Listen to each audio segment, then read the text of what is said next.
ইয়া আইয়ুহাল্লাযীনা আমানু, আল্লাহ বলেছেন হে ঈমানদার সম্প্রদায়, কু আনফুসাকুম, তুমি তোমাকে বাঁচাও বা তোমরা তোমাদিগকে বাঁচাও জাহান্নামের আগুন থেকে, ওয়া আহলিকুম নার, তোমার আত্মীয় স্বজন, প্রিয়জন, প্রতিবেশী, দেশবাসী, মহল্লাবাসী, তাদেরকেও তোমরা জাহান্নাম থেকে বাঁচাও। সংক্ষেপ কথায় বলতে গিয়ে বলতে হবে, নিজে বাঁচা এবং অপরকে বাঁচানো, এটা হলো ঈমানদারের ডিউটি। তাতে আপনি আলেম হন, মাওলানা হন, মুফতি হন, কারি হন, সুফি হন, দরবেশ হন, এমএলএ হন, এমপি হন, প্রধান হন, মেম্বার হন, বড়লোক হন, গরিব হন বা সাধারণ মানুষ হন, শুধু শর্ত আল্লাহ একটাই লাগিয়েছেন, আমানু, যদি ঈমানদার হন তাহলে এই দায়িত্ব আপনার উপরে বর্তাবে। নিজে বাঁচতে হবে, অপরকে বাঁচাতে হবে। আমরা যেটা এতদিন ভাবতাম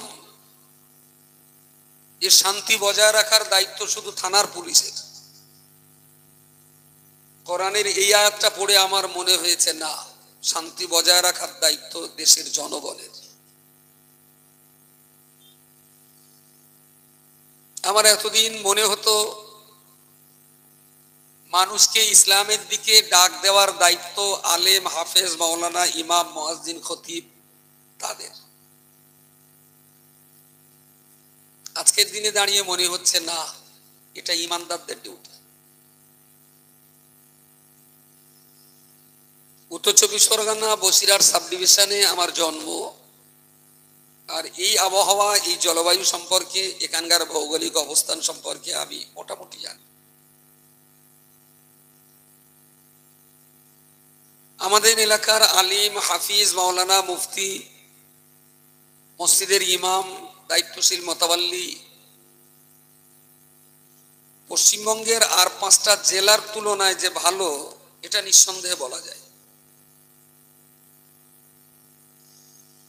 আপনাদের তুলনায় একটু অন্যান্য জেলাতে আমাদের বেশি যেতে হয়, এই কথাটা শুধু আমরা বলি না, অন্যান্য জেলার মানুষ তারাও বলে। কুচবিহার থেকে এখন আমাদের কাছে মানুষ আছে, এখানে আসে যে 24 পরগনা ইসলামের ধর্মে কর্মের কাজে অনেক এগিয়ে, আমাদের কিছু প্ল্যান দেন, সেই প্ল্যান মাফিক যেন কাজ করে আমরা কুচবিহার জেলাটাকে উন্নত করতে পারি। দার্জিলিং এর কিছু মুসলমান আছে, জলপাইগুড়িতে একটু বেশি আছে, তারাও আসে। বর্ধমান, বীরভূম, বাঁকুড়া, নামখানা, কাকদ্বীপ, সেখানকার মানুষও বসিরহাটে আসে। শিক্ষা দীক্ষা, সমাজ উন্নয়ন, মুসলিম কমিউনিটির আর্থসামাজিক ধর্মীয় পরিকাঠামো কিভাবে উন্নত হবে তার জন্য তারাও আলোচনা করে, ভালো লাগে। পশ্চিমবঙ্গের প্রত্যেকটা জেলা 24 পরগনাকে একটু আলাদা চোখে দেখে। হাওড়া, হুগলি জেলাতে আমি যখন যাই, প্রায় সভাতে এই কথাটা বলি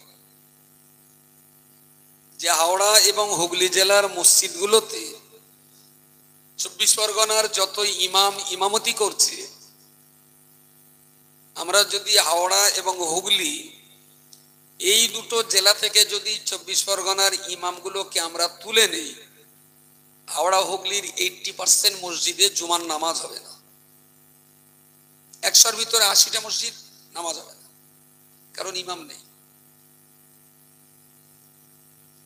আর 5টা জেলার তুলনায় ধর্মীয় দৃষ্টিভঙ্গিতে উত্তর 24 পরগনা জেলা পশ্চিমবঙ্গের ভিতরে একটু ভালো জায়গায় আছে।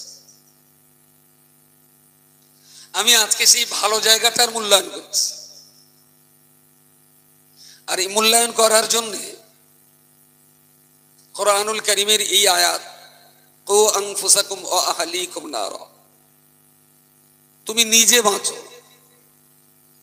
এই তুমি মানে আল্লাহ আলেমকে বলেননি, মৌলানা মুফতি হাফেজ কারীকে বলেননি, আল্লাহ ইমানদারকে বলেছেন, যারা আল্লাহকে বিশ্বাস করেন আল্লাহ তাদের বলেছেন তুমি নিজে বাঁচো, তোমার সন্তানাদি, তোমার স্ত্রী পুত্র, তোমার প্রতিবেশী, তোমার মহল্লাবাসী, তাদেরকেও তুমি জাহান্নাম থেকে বাঁচাও। হাদিস শরীফ। প্রিয় রাসূল সাল্লাল্লাহু আলাইহি ওয়াসাল্লাম বলেছেন, আলা কুল্লুকুম রাঈন,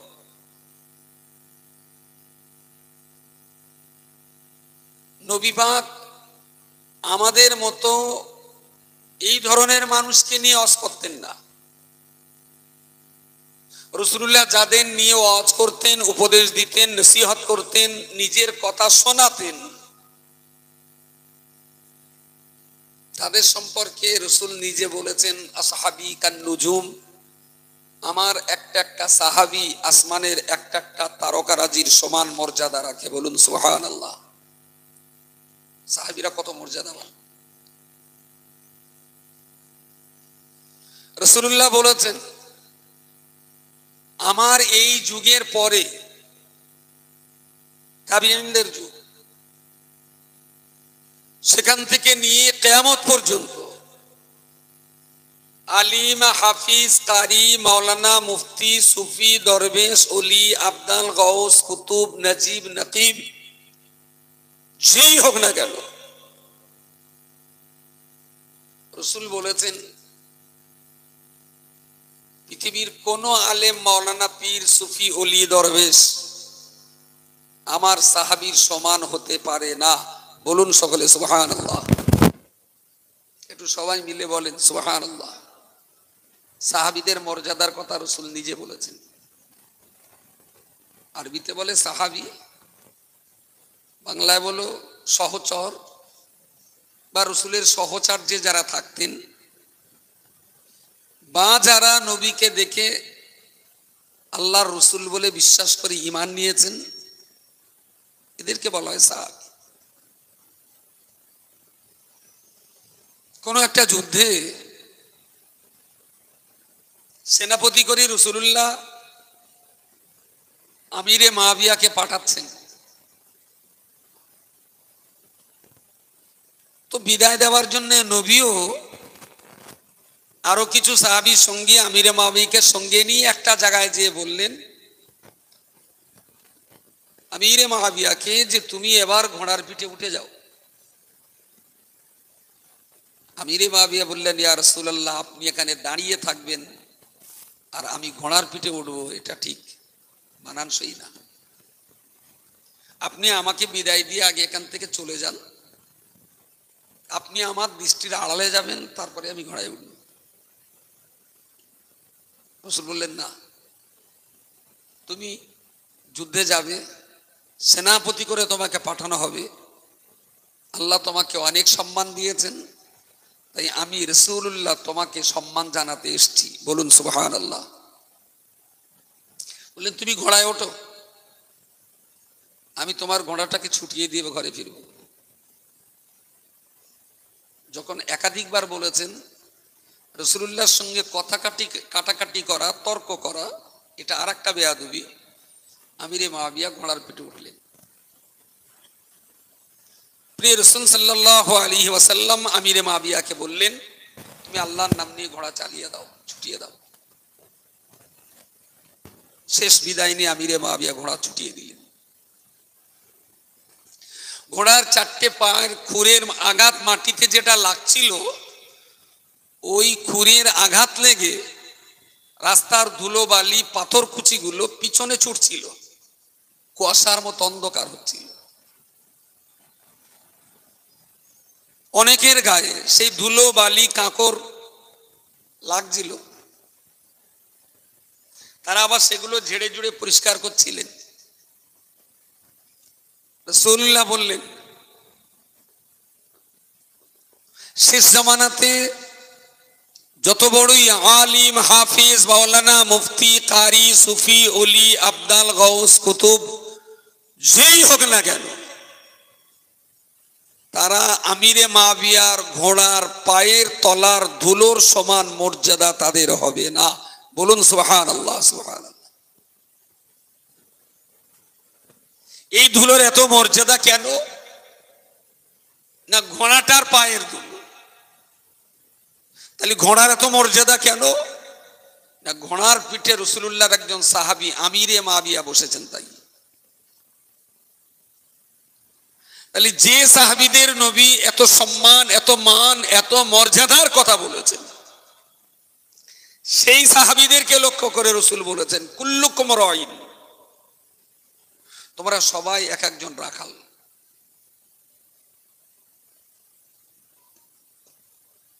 রাখাল অর্থ পরিচালক, ডিরেক্টর। তোমরা সবাই এক একজন পরিচালক।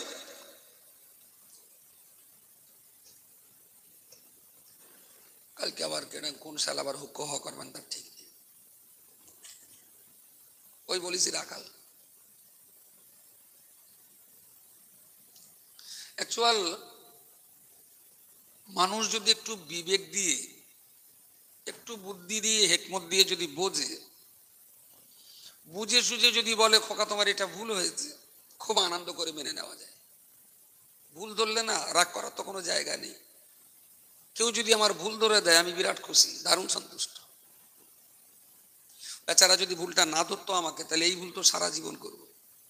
ভুল ধরেছে মানে আমার উপকার করেছে। কিন্তু কোন রকম ভুল ধরার জায়গা না থাকার পরেও যদি ভুল ধরতে হয় তাই ধরেছে। শুধুমাত্র হিংসা, নীচ মানসিকতা, অস্বচ্ছতা, এইরকম মানসিকতা নিয়ে যখন এই কতগুলো হয় না, তখন বড্ড কষ্ট হয়, খুব খারাপ লাগে। এটা দেখে দিন কিরম লাগে। আমাদের দেশে আপনার ছেলে আর একজনের মেয়ে দুটোই সায়না। এখন চার দোকানে গল্প করছিলেন, ছেলেটা সায়ানো হয়েছে, একটু বিয়ে দিতাম, সেরকম ভালো মেয়ে পাচ্ছি না। তো ফটাং করে পাশে আর এক উকিল ছেলে, ওই ওকালতির কাজ করে, বলছে ভাই একটা ভালো মেয়ে আছে, একটু দেখ পাতা। বলে হ্যাঁ দেখা যায়। এ ওর দেখলো, একে দেখলো, দেখে শুনে পছন্দ হলো। ছেলে একজনের, মেয়ে একজনের, মাঝখানে এরা ঘটক। এটা উকিল বললে ভালো হয়, উকিল বলো, উকিল গেল।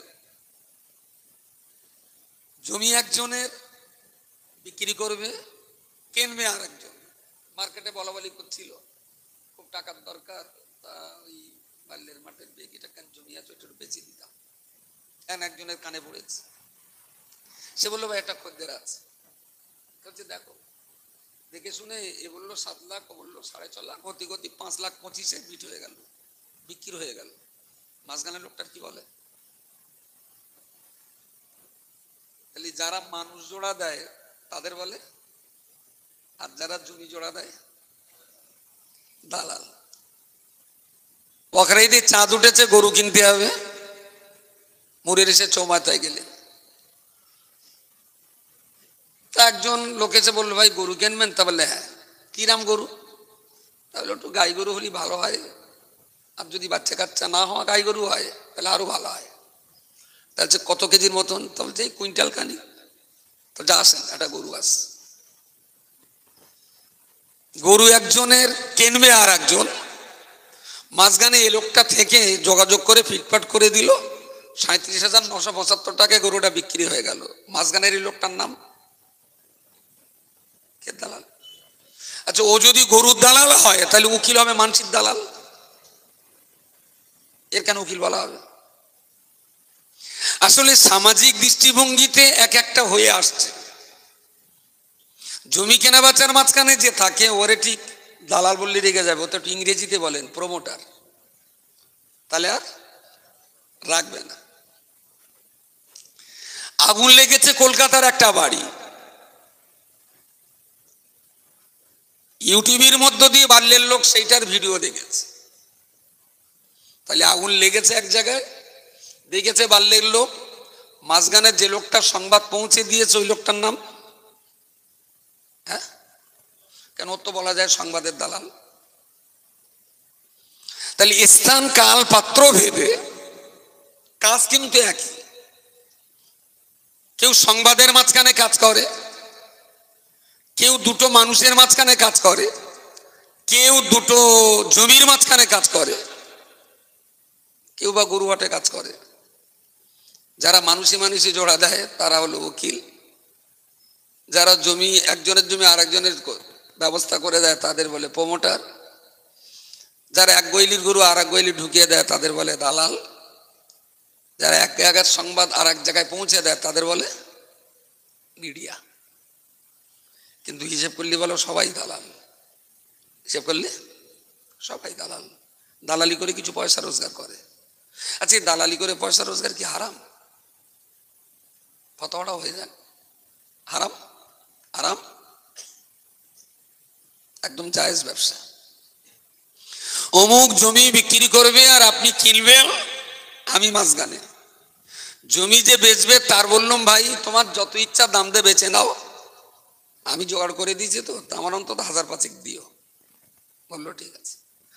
এর বললাম ভাই খদ্দের তো অনেক ছিল, তা কারণ না দে তোমার দেখে দিলুম, দরদাম করে তুমি যত কমে নিতে পারো নাও, আমার অন্তত 1000-5 দিও। বলে ঠিক আছে। ও 5000 দিলে, 5000 দিলে, ওর যদি 10,000 টাকা হয়, এতে পাপের কি গন্ধ আছে? হারাম হতে গেলে তো তার একটা কোনো সুরাত চরিত্র বলতে হয় যে এই জন্যই হারাম। এখানে হারামের কি আছে? হ্যাঁ, এখনো বোঝাতে পারলুম না নাকি? দালালি ব্যবসা নিঃসন্দেহে জায়েজ, কিন্তু মানুষের দালাল যদি বলে ছেলের বাপেরে যে কাকা আমি ওই মেয়ের বাপের কাছ থেকে, ও তো হাড় কিপটে দেওয়া লোক না, তা আমি মেয়ের বাপের বলবো তোমার ছেলে চাকরিজীবী, তোমার ছেলে ব্যারিস্টার, তোমার ছেলে মমতা ব্যানার্জির দেওর, যা বলার আমি বলবো, বলে তোমার 1,00,000 টাকা জড়ি করে দিচ্ছি, আমার অন্তত 20% দিও। এইটা আবার পুরো হারাম, ও শাল চামড়া খাওয়াও হারাম। বাকি আগে যেমা হতো দেখিয়ে শুনে ঠিক করে দিলে, তা বেশাদি হয়ে গেল, তা আবার ছেলের বাবার মেয়ের বাপ দুজনের উকিলটার দাওয়াত করে একসাথে খাইয়ে টাইয়ে দিলে, আন্ডারপ্যান্ট গেঞ্জি গামছা টামছা এক সেট দিলে, 100-2 হাতের টাকা দিলে চা পানি খেয়েও নিঃসন্দেহে জায়েজ, খারাপ তো কিছু নেই। ইংরেজিতে বলে ডিরেক্টর, বাংলায় বলে পরিচালক, আরবিতে বলে রয়েল, আর প্রচলিত ভাষায় বলে রাখাল, চারোয়া, যারা চড়ায়। ইমাম সাহেব মুসল্লি চড়ায়, বক্তা শ্রোতা চড়ায়, পীর সাহেব মুরিদ চড়ায়, নবীরা উম্মত চড়ায়, ড্রাইভার প্যাসেঞ্জারদের চড়ায়। তাতে রাখাল শব্দটা ব্যবহার করলে এত খারাপ লাগার কি আছে? খারাপ লাগার তো কিছু নেই। খোদ রাসূল বলেছেন কুল্লুকুম রাইল, তোমরা সবাই এক একজন পরিচালক, তোমরা সবাই এক একজন রাখাল, ডিরেক্টর। আল্লাহ তোমাদের ঘাড়ে যে দায়িত্ব দিয়েছেন, যাদের দায়িত্ব দিয়েছেন, তাদের সম্পর্কে হাসরের মাঠে আল্লাহ তোমাদেরকে প্রশ্ন করবেন যে তুমি আল্লাহর প্রদত্ত এই দায়িত্ব কিভাবে পালন করেছিলে। প্রিয় শ্রোতামণ্ডলী, আমি আপনাকে দায়িত্ব আর কর্তব্য সম্পর্কে বলছি। রব্বুল আলামিন আমাকে আপনাকে বলেছেন কু আনফুসাকুম, বান্দা তুমি নিজে বাঁচো জাহান্নামের আগুন থেকে, ওয়া আহলিকুম নার, তোমার সন্তানাদি, তোমার ছেলে তোমার মেয়ে, তোমার বৃদ্ধ বাবা মা, তোমার নাতি নাতনি, ভাইপো ভাইজি, ভাগনা ভাগ্নি, তোমার প্রতিবেশী, তোমার গ্রামবাসী আর মহল্লাবাসী, তাদেরকে জাহান্নাম থেকে বাঁচাও। আল্লাহ কোরআনের এই আয়াতে তাদেরকে শুধু নামাজ শেখাবার কথা বলেননি, মদ থেকে বাঁচাবার কথা বলেননি, রোজা রাখবার কথা বলেননি, যাকাত দেবার কথা বলেননি, বরং আমার আল্লাহ দায়িত্ব চাপিয়ে বলেছেন তুমি যখন ইমানদার, তোমার গ্রামের আর 5টা মানুষকে নামাজ শেখানোর দায়িত্ব তোমার। তুমি যখন ইমানদার, তোমার বেটাকে নামাজ শেখানোর দায়িত্ব তোমার। তুমি যখন ইমানদার, তোমার বৃদ্ধ বাবা মাকে নামাজ শেখাবার দায়িত্ব তোমার। তুমি যখন ইমানদার, তোমার তোমার গ্রামের মাতালটার ভালো রাস্তা দেখাবার দায়িত্ব তোমার।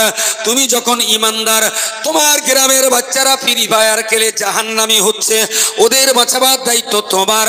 তুমি যখন ইমানদার, তোমার গ্রামের ছেলেরা তেরঙ্গা খেয়ে জীবন সর্বনাশ করছে, ওদের বাঁচাবার দায়িত্ব তোমার। তুমি যখন ইমানদার, তোমার গ্রামের ছেলেরা জুয়া খেলে জাহান্নামী হচ্ছে, ওদের বাঁচাবার দায়িত্ব তোমার। তুমি যখন ইমানদার, তোমার গ্রামের ছেলেরা মেয়েরা বিড়ি খেয়ে যারা জাহান্নামী হচ্ছে, ওদের বাঁচাবার দায়িত্ব তোমার। তুমি যখন ইমানদার, তোমার গ্রামের মেয়েরা যারা সাবালিগা হয়েছে, ওদের মাথায় হিজাব নেকাব বোরকা ওঠে না, ওদেরকে জাহান্নাম থেকে বাঁচাবার দায়িত্ব তোমার। যদি বলেন এত দায়িত্ব পালন করতে পারবো না, তাহলে আমি টাকা দিচ্ছি 100 টাকা, আপনার নাম কামাল উদ্দিন, বসিরহাটের কোর্টে বলেন আমি আর কামাল উদ্দিন থাকবো না, আমি কমল দাস হব। 100 টাকাতে অ্যাফিডেভিট করে কমল দাস হয়ে যাবেন, তাহলে কোরআনের কোনো দায়িত্ব আর আপনার ঘাড়ে থাকবে? মুসো নাকি হ্যাঁ বলে না, মুকল্লি কি ঘাড়ে বাস টাস ফেলবো আমি? আসলে একটু উত্তর দিলে আমি ঠিক বুঝতে পারি যে না শ্রোতা খাতি পাচ্ছে। আর যদি হাওয়া গেল বাবা ঠাকুর জিজ্ঞেস করলে নড়েও না চড়েও না, তখন আমার বুঝতে হবে আমার আলোচনা বোধহয় মাথার উপর দিয়ে যাচ্ছে। এই জন্য একটু কথা বলা, তাছাড়া আর কিছু না। যদি মনে করেন দায়িত্ব নিতে পারবো না, ইসলামের ছাতার বাইরে যান, আল্লাহ আপনাকে আর কোনো দায়িত্ব দেবে না, আপনি সমস্ত দায়িত্ব থেকে নিষ্কৃতি পেয়ে গেলেন। আর যদি ইসলামের ছাতার তলায় থাকেন, আপনার পরিচয় যদি হয় মুমিন, তাহলে সন্তানের দায়িত্ব আপনার, ছেলে মেয়ের দায়িত্ব আপনার, বাপ মার দায়িত্ব আপনার, প্রতিবেশীর দায়িত্ব আপনার, গ্রামবাসীর দায়িত্ব আপনার। এতদিন যারা ভেবেছিলেন নামাজ পড়ছি, রোজা করছি, হজ করছি, যাকাত দিচ্ছি, বোধহয় আমি জান্নাত পাবো,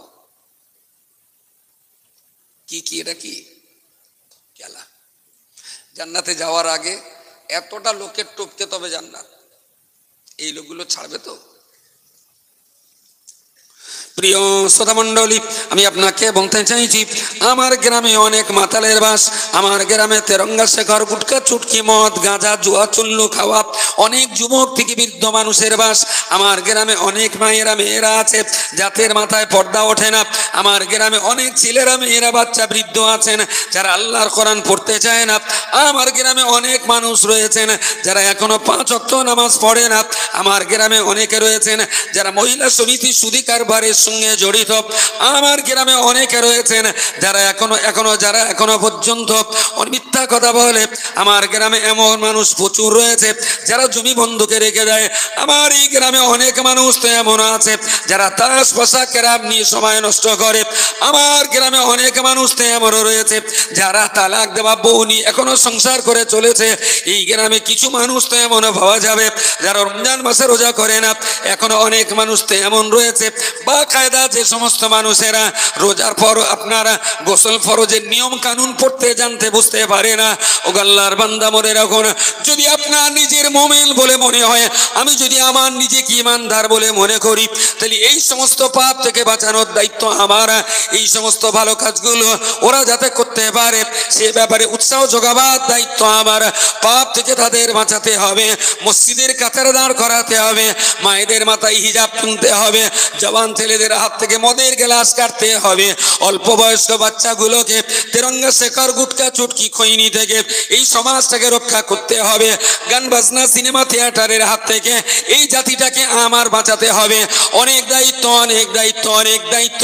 এই বিরাট দায়িত্বের বোঝা আপনার ঘাড়ে চেপে গেল। আপনি যদি মনে করেন আব্দুল মতিন এত দায়িত্ব আমি নিতে পারবো না, তাহলে ছোট্ট একটা দায়িত্ব দেব, আল্লাহর রাস্তায় এভিডেভিট করে ইসলাম থেকে বেরিয়ে যান। আর কোন দায়িত্ব? আর কোন দায়িত্ব? বাস্তবিক অর্থে বলছি, মানুষের পড়াশুনো একটা জায়গায় শুরু হয়, পড়াশুনো শেষ করে মরে কেডা? কেউ শেষ করে মরতে পারে না, মাছ দরিয়ায় মরে, কেউ পুকুরির কানার গাছ গিয়ে মরে, কেউ হয়তো হেঁটো পানিতে মরে, কেউ কোমর পানিতে মরে। শিক্ষার সাগর শেষ করে কেউ মরে না। যতই পড়ি ততই ইসলামটা নতুন নতুন মনে হয়। যত গভীরে যাবেন তত আরো মজাদার জিনিস পাওয়া যায়। তো পরবর্তী মনে হলো কু আনফুসাকুম ওয়া আহলিকুম নারা। আল্লাহ তো আমার একা বাঁচার কথা বলেনি, বলেছেন প্রতিবেশী, সন্তানাদি, পরিবারের সদস্য, গ্রামবাসী তাদেরকেও বাঁচাতে হবে। তাহলে নিজে নামাজ পড়ে অর্ধেকটা মুসলমান, আর প্রতিবেশীকে নামাজ শিখিয়ে বাকি অর্ধেকটা মুসলমান। হয়তো আপনি বলবেন ভাই ও তো পড়বে না, সে দোষ কি আমার? বলছি না, ওরে নামাজ পড়াতেই হবে, এই দায়িত্ব আল্লাহ আপনাকে দেয়নি। বাঁচাবার জন্য চেষ্টা করার দায়িত্বটা আপনার, বাকি হেদায়েত হওয়া না হওয়াটা কার হাত? ধর্মসভার মজলিসে প্রত্যেকটা বক্তা তো এই মাইকের সামনে বসে খুতবা পড়ার সময় সুন্দর করে তারা বলে দেন, মাইয়াহদিহিল্লাহু ফালা মুদিল্লা লাহু ওয়া মান ইউদ্লিলহু ফালা হাদিয়া লাহু। এটা তো আল্লাহ পাকের বক্তব্য, আমরা বক্তৃতার মঞ্চে বলে ফেলি, ও রব্বুল আলামিন আল্লাহ, মাইয়াহদিহিল্লাহু, আল্লাহ যাকে হেদায়েত দান করেন, ফালা মুদিল্লা লাহু, কেউ তারে গোমরা করতে পারে না, ওয়া মান ইউদ্লিলহু, আল্লাহ পাক যাকে গোমরার অন্ধকারে ফেলে দেন, ঢেলে দেন, ফালা হাদিয়া লাহু, পৃথিবীর কোন শক্তি তাকে হেদায়েত দিতে পারে না। তাহলে হেদায়েতের চাবিকাঠি তো আমার আল্লাহর হাতে। হেদায়েত হওয়াটা আল্লাহর কাছে, বলার দায়িত্বটা আমাদের। নবী রাসূলদেরকে আল্লাহ হেদায়েত করতে পাঠাননি, আল্লাহ নবী রাসূলদেরকে সত্য সঠিক কথাগুলো মানুষের কাছে পৌঁছে দেওয়ার জন্য বলেছেন, যার জন্য বক্তারা শেষে নেমে যাওয়ার সময় বলে যায় ওমা আলাইনা, তার মানে ওমা আলাইনা, আমাদের উপরে কোনো দায়িত্ব নেই ইল্লাল বালাগ, পৌঁছে দেওয়া ব্যতীত। কারণ আমি যতটুকু কোরআন হাদিস জানি বক্তা হিসেবে আপনাদের কানে পৌঁছে দিলাম, আমার দায়িত্ব এই পর্যন্ত, এছাড়া আমার উপরে আর কোনো। তবে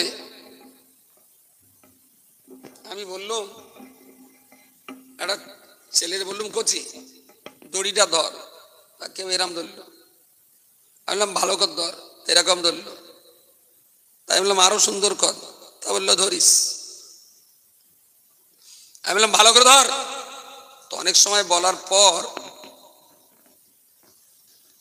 সব কটা ধরা না, এইভাবে ধরলেও ধরা, এরাম কর ধরলেও ধরা, আবার এরাম কর ধরলেও ধরা, এরাম ধরলেও, আর এরাও। দায়িত্বটা কেরাম হওয়া উচিত, এইরকম হওয়া উচিত। এইটা ধরে যদি ঝুলে পড়ি তার ছিঁড়ে যাবে কিন্তু হাত থেকে, আর এইরকম ধরে যদি ঝুলি, তার চেষ্টাটা মানুষকে ভালো পথে টানার যে চেষ্টাটা, সেটা যেন এইরকমই হয়। ছিঁড়ে যাবে কিন্তু আলাদা হয়ে যাবে না, আমার হাত থেকে ফসকে যাওয়ার কোনো কায়দা নেই। আমাদের চেষ্টাটা যেন সেই রকমই হয়, ছেলে খেলার চেষ্টা যেন না হয়, ইয়ারকি মারা যেন না হয়, ফাজলামি করার মতো যেন না হয়। কু আনফুসাকুম ওয়া আহলিকুম নারা ওয়াকুদুহা আন-নাস ওয়াল হিজারা আলাইহা মালাইকাতুন গিলাযুন শিদাদুন লা ইয়াসুন। রব্বুল আলামিন আল্লাহ বলেছেন, সেই জাহান্নাম থেকে তুমি বাঁচো, তোমার প্রতিবেশী, সন্তানাদি, বাপ বেটা, তাদেরকে তুমি বাঁচাবার চেষ্টা করো।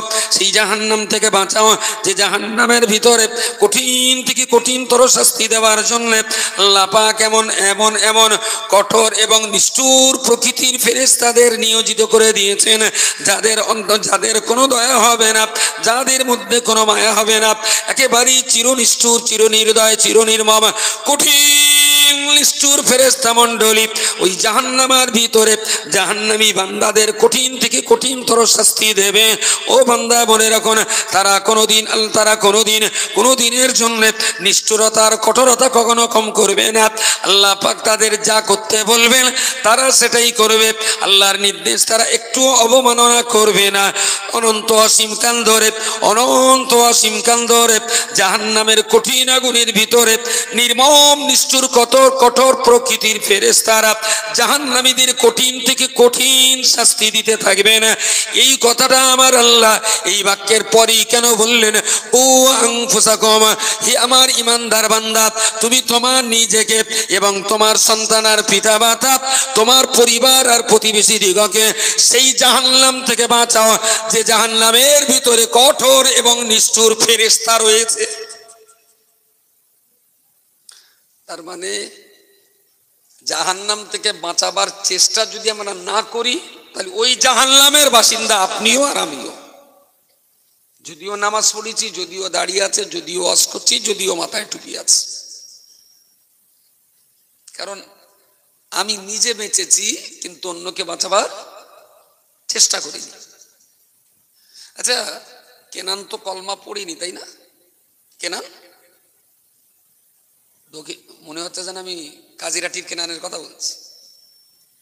কেনান কলমা পড়িনি, উনি তো ছেলে ছিলেন। কেনানের কলমা না পড়ার কারণে বাবার কি কোনো দোষ দিতে পারেন?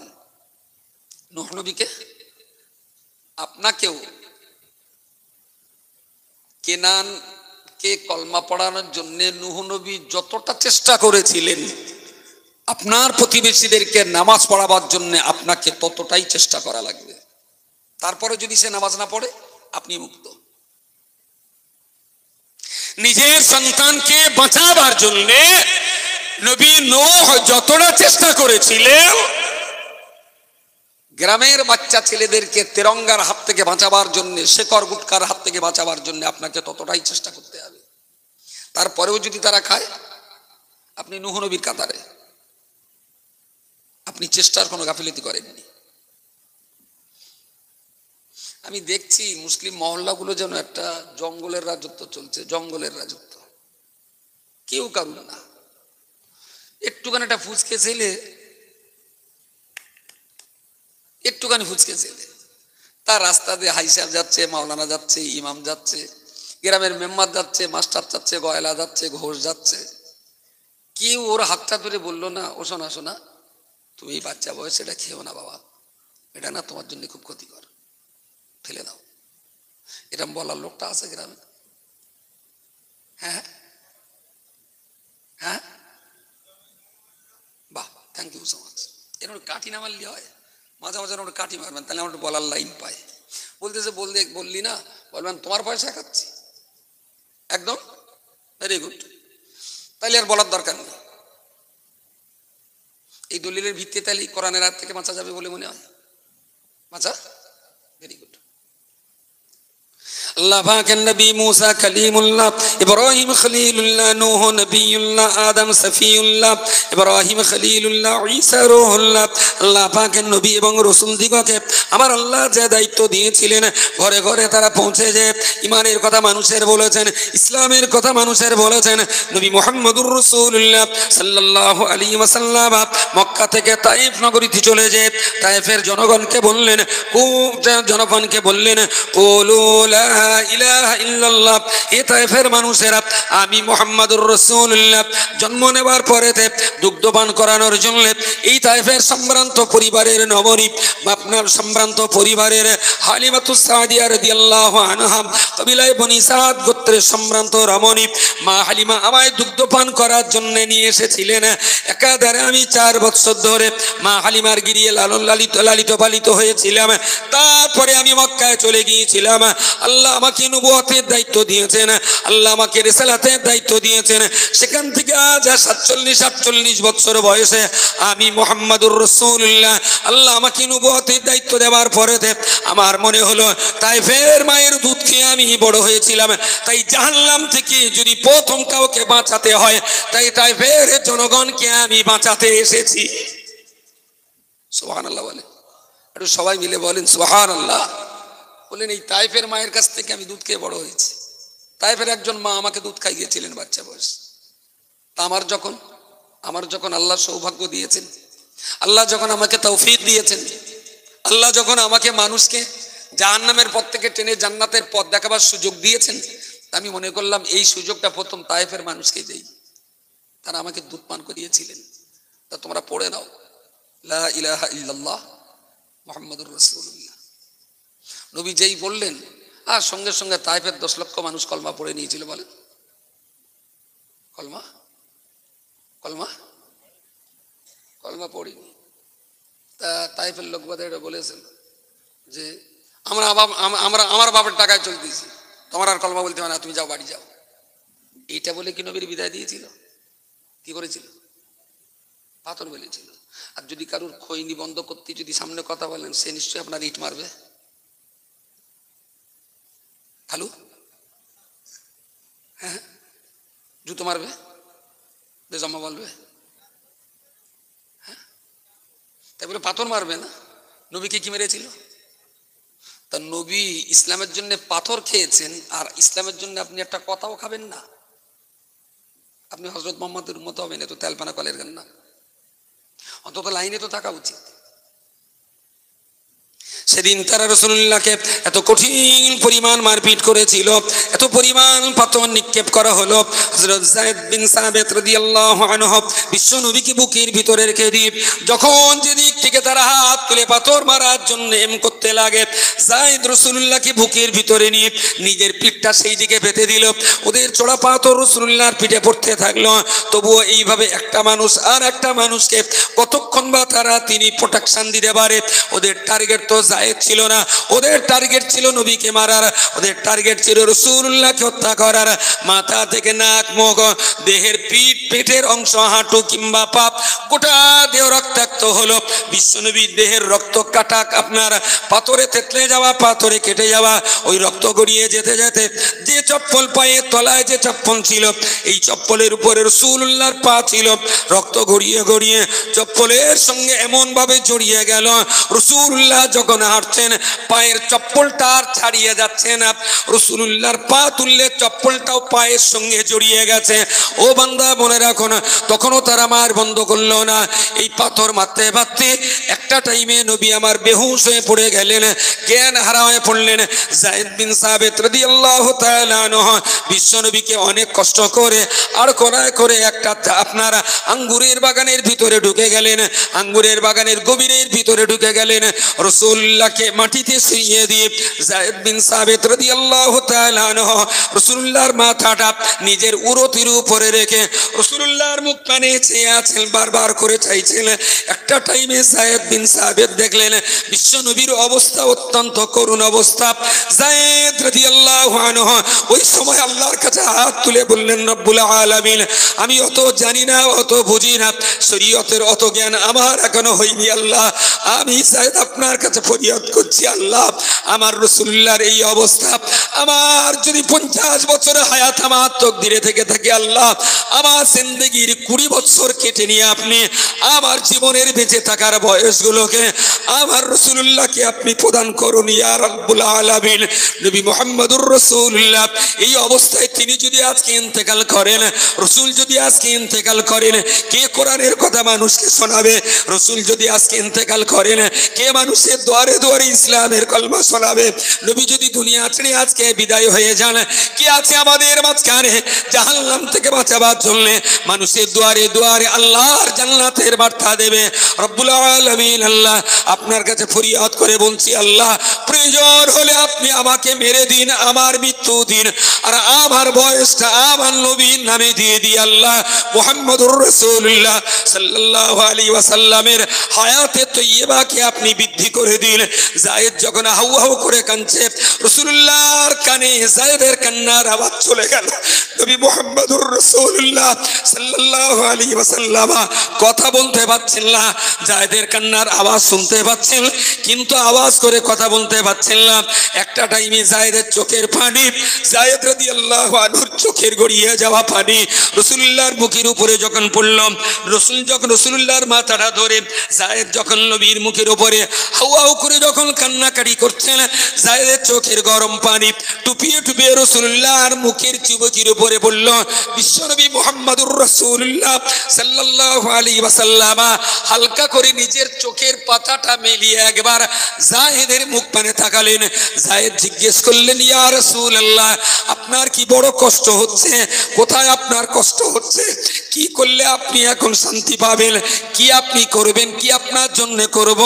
রাসূলুল্লাহ সেই সেই কঠিন কষ্টে গোটা দেহ যখন তার রক্ত মাখা, সবেমাত্র চোখটা মেলালেন। জায়েদ বললেন, আপনার খিদমতে আমি এখন কি করতে পারি? রাসূলুল্লাহ বললেন, বাবা জায়েদ, না না, আমার জন্য কিছু করতে হবে না, তবে অন্ধকার দেখছি জায়েদ রে। এত অন্ধকার কেন দেখছি? জায়েদ বললেন, ইয়া রাসূলুল্লাহ, এখনো বেলা ডুবে যায়নি, অন্ধকার এখনো হয়নি। আঙ্গুর বাগানের ভিতরে এসেছি বলে গাছের ছায়া আপনার কাছে অন্ধকার লাগছে। রাসূল জিজ্ঞেস করলেন, জায়েদ, সূর্য কি ডুবে গেছে? বললেন, না, এখনো ডুবে যায়নি, একটু পরই সূর্য অস্তমিত হবে। রাসূলুল্লাহ জায়েদকে বললেন, বাবা জায়েদ, আমারে ধরে আস্তে আস্তে করে বসিয়ে দাও, আজকে তো আমার আসরের নামাজ পড়া হবে। জায়েদ রাদিয়াল্লাহু আনহু বললেন, ইয়া রাসূলুল্লাহ, গোটা দেহ আপনার রক্তাক্ত, জামা কাপড় আপনার রক্তাক্ত, তামাম দেহ আপনার রক্তে ভেজা। ইয়া রাসূলুল্লাহ, ইয়া হাবিবাল্লাহ, এই অবস্থায় আপনি কি করে নামাজ পড়বেন? রাসূল বললেন, জায়েদ রে, আমায় রক্তমাখা অবস্থায় তুমি আমায় বসিয়ে দাও, মাটিতে হাত মেরে আমার তায়াম্মুম করার ব্যবস্থা করে দাও। নবী সামনে বসলেন, জায়েদ পিছনে দুই দিক থেকে ধরে থাকলেন। রাসূলুল্লাহ সেই রক্তমাখা দেহ নিয়ে একই অবস্থাতে আসরের নামাজ আদায় করলেন। আদায় করার পরে জায়েদকে বললেন, জায়েদ, তুমি নামাজ আদায় করে নাও। হযরত জায়েদ নামাজ আদায় করলেন। রাসূলুল্লাহ বললেন, জায়েদ, তুমি জানো না, তুমি জানো না, ওরা আমায় হাজার হাজার পাথর মেরে আমার রক্তাক্ত করেছে, আমার গায়ের হাড় কোথাও না কোথায় ভেঙেছে, পা থেকে আমার মাথা পর্যন্ত রক্ত প্রবাহিত হয়েছে। ওদের মারির কারণে আমার দেহে রক্তাক্ত আর যন্ত্রণা হচ্ছে। কিন্তু জায়েদ, তুমি মনে রেখো, সময় মতো যদি আজ আমি আসরের নামাজ না পড়তে পারতাম, ওদের পাথরের আঘাত সহ্য করতে পারলেও নামাজ কাজা করার অন্তরের আঘাত সহ্য করা যায় না। এই যদি হয় মুহাম্মাদুর রাসূলুল্লাহর নামাজের প্রতি প্রেম, তাহলে সেই নবীর উম্মতের দাবিদার হয়ে যারা নামাজ পড়ে না, তাদের প্রতি আমাদের দায়িত্বটা কি কম? ওদের বলবার, ওদের বোঝাবার, ওদের ডাকবার, ওদের আমন্ত্রণ জানাবার এই দায়িত্বটা তো আমাদের ঘাড়ে তো কম বর্তায় না। আরে নামাজ যদি নাই বা পড়ে, তবু তো আমি অন্তত নূহ নবীর তালিকায় তো নামটা থাক, যে চেষ্টা করেছিলাম। আর সেই চেষ্টাটা হোক সর্বোচ্চ চেষ্টা। গ্রামের ছেলেরা খৈনি খাবে, তেরঙ্গা খাবে, গাঁজা খাবে, গ্রামের ছেলেরা ফ্রি ফায়ার খেলবে, পাবজি খেলবে, গ্রামের কোচিরা গান বাজনা দেখতে যাবে, হারাম কাজে যাবে। আমি বললে বলবে আমার বাবার টাকায় খাচ্ছে, তার চাইতে বেশি কিছু বলবে না হয়তোবা। রাসূলুল্লাহ জাহান্নাম থেকে বাঁচাবার জন্য যে বার্তা নিয়ে গেছিলেন, তাতে তো পাথর খেয়েছিলেন। আমরা পাথর খেতে না পারলেও দুটো কথা তো অন্তত খাই। বলুক না আমার একটু ছোট মোটা, দিক না আমার একটু গালিগালাজ, তবুও 10টা মানুষকে বলে যদি একটাকে ফেরাতে পারি, সেটা তো আমার সমাজের জন্য অনেক বড় পাওনা। এমন কি হয় যে আমরা সবাই মিলে যদি চেষ্টা করি, একটাও ভালো হবে না, এরকম কি মনে হয়? হ্যাঁ হ্যাঁ, নিশ্চয়ই হবে। 10টা বললে 2টো হতে পারে, 100কে বললে 5টা হতে পারে, কিন্তু আমরা যে দায়িত্বটা পালন করছি না, এর জন্য কিন্তু ধরা পড়ে যাবে। নাজাতের কোনো লাইন নেই। দায়িত্ব কিন্তু আলেম, মাওলানা, হাফেজকারী, মুফতির নয়, দায়িত্ব কিন্তু ইমানদারের। ইমানদারের। রাসূলুল্লাহর কি দায়িত্ব ছিল? আমার ভাই তো একরকম বলেছে, বলতে গেলে বলবেন আমার বাপের টাকায় খাচ্ছে। ভেরি গুড ভাই, তোর বাপের টাকাতে তুই খৈরি না খেয়ে তুই 2টো বিস্কুট খা, লজেন খা, 1 কাপ দুধ খা, ভালো একটা কেক খা। তুই যেটা খাচ্ছিস সেটা তো তোর জন্য বিষ বলে আপনি চলে গেলেন। তারপরে আমার সামনে আবার পড়েছে, আমি বললাম, কোচি এটা খেয়েও না, শোনো, এটা খারাপ, খেতে নেই। বললো, হুজুর এ তো আমার বাপের টাকা আমি খাচ্ছি। আমি কোচি, তোমার বাপের টাকায় তুমি খৈনি খাচ্ছ না, তুমি কিন্তু তোমার বাপের টাকায় জাহান্নাম কিনে খাচ্ছ। একটু সতর্ক হও বাবা, এটা করো না। তারপরে ধরুন গ্রামের মেম্বার যাচ্ছে, মেম্বারের সামনে পড়েছে, এই শোন শোন শোন, আর খাবি না। ইডিয়েট কোথাকার, 1 পাতা বাচ্চা এই জিনিস কেউ খায়? বলে, মেম্বার আমার বাপের টাকা আমি খাচ্ছি।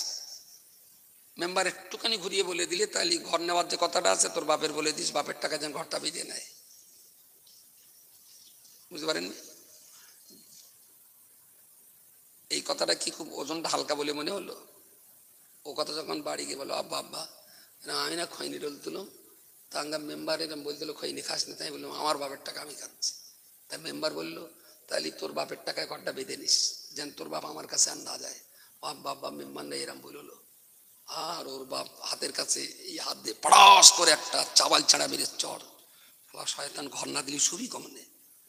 ওর বাপ চিলির মতন ছুড়ে আসবে, ও চাচা চাচা আঙ্গা পচা এরম বলেছে তোমার সঙ্গে, তুমি যেন টাক টাক করো না, আমি পছন্দ না, বিরাট জোরে 60টা চেরা চড় মেরেছি।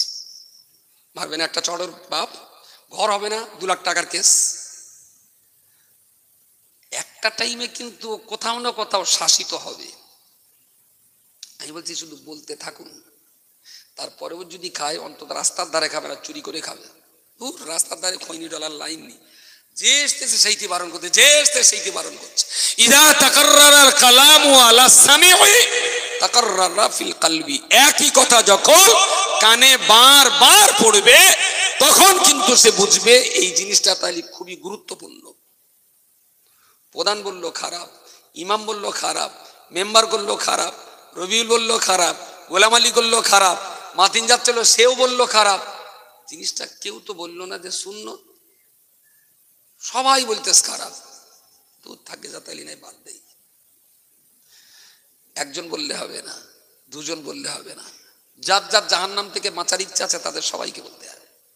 আর যদি চোখের সামনে অন্যায় হবার পরেও মিষ্টি ভাষায় যদি বাধা না দেয় তাহলে সে জয়ী থাক ওই জাহান্নামে পড়ার জন্য। কথাটা আমার নয়, কথাটা কার? আল্লাহর কথা, কোরআনের কথা। আপনি বলুন, গাল নয়, খিস্তি নয়, মারধর নয়, গলা ধাক্কা নয়, আমি শুধু মুখ দিয়ে বলতে বলছি। হয়তো একটা কথা বলবে, পাথর ছুঁড়ে মারবে না, মারবে না। নবী ইউনুসকে তো মাছের পেটে যেতে হয়েছিল, নবী আইয়ুবকে 18 বছর জঙ্গলে কাটাতে হয়েছিল, নবী কোন নবীকে সেই করাত কলে কাঠের ভিতরে চেরাই করা হয়েছিল? জাকারিয়া নবী। তাই আল্লাহ পাকের নবী এই মানুষকে জাহান্নামে বাঁচাতে যে তাদের তো এত কষ্ট সহ্য করতে হয়েছে, আপনি সেই নবীর কষ্ট, সেই নবীর উম্মত হয়ে আপনি একটু কষ্ট সহ্য করবেন না? এটা কখনো হয়? মা হবে কিন্তু ব্যথা খাবে না। আরে মা হতে গেলে একটা জ্যান্ত মানুষ আর একটা জ্যান্ত মানুষ পেটে নিয়ে 10 মাস বেড়াতে হবে, তারপরে মৃত্যুর মতন কঠিন যন্ত্রণার সঙ্গে লড়াই করে বাচ্চাটা ডেলিভারি হবে। তারপরে আপনি খাবেন মাছ, গোশত, ডিম, আর পেটের ভিতরে রিফাইন হয়ে সেইগুলো দুধ হয়ে 2 বুকে জমা হবে, সন্তান খাবে সেই দুধ, তাই না? মায়ের দেহে থাকবে কাঁকড়া, মা ডাল খাবে, মা মাছ খাবে, মা গোশত খাবে, মা দই খাবে, মা রসগোল্লা খাবে, আর সেই সব মা দামি দামি খাবার দুধ হয়ে মায়ের 2 স্তরে জমা হবে, বাচ্চা জমিদারের মতন বুকি মুখ দিয়ে ক্রিমগুলো খেয়ে নেবে, মা কাঁকড়া। সেই বাচ্চা 14 বছর ধরে মাকে তার শীত লাগলি কাঁথা দিতে হবে, গরম লাগলি বাতাস দিতে হবে, মশা কামড়ালি আবার অল আউট দিতে হবে, জ্বর আসলি মাথায় পানি দিতে হবে, সময় মতো ওষুধ খাওয়াতে হবে। দায়িত্ব কার? সব দায়িত্ব। একটা সন্তান মানুষ করতে যেয়ে যদি মা এতটা কষ্ট করতে পারে, একটা জাহান্নামের পথ থেকে জান্নাতে টানতে আপনি একটু কষ্ট করতে পারবেন না? আপনার মা তো আপনার জন্য বহুত কষ্ট করেছে, অন্তত সেই কষ্টের কিছুটা হলেও আল্লাহর দিনের জন্য আর এক জায়গায় রেখে যান। সব নিয়ে কবরে যাবেন, সব নিয়ে কবরে যাবেন। ভোট টোট হয় আঙ্গা গ্রামে, গ্রামে ভোট হয়। কংগ্রেস ভোটে দাঁড়ায়, টিএমসি ভোটে দাঁড়ায়, বিজেপি দাঁড়ায়, আরএসপি দাঁড়ায়, 4টে দল। তো যারাই নমিনেশন সাবমিট করে আসে, নমিনেশন সাবমিট করার পর এইবার ভোট করতে হবে, প্রত্যেক দল সে তার মতন চেষ্টা করে। কিভাবে চেষ্টাটা হয়? ভোটে দাঁড়িয়ে জেতার জন্য।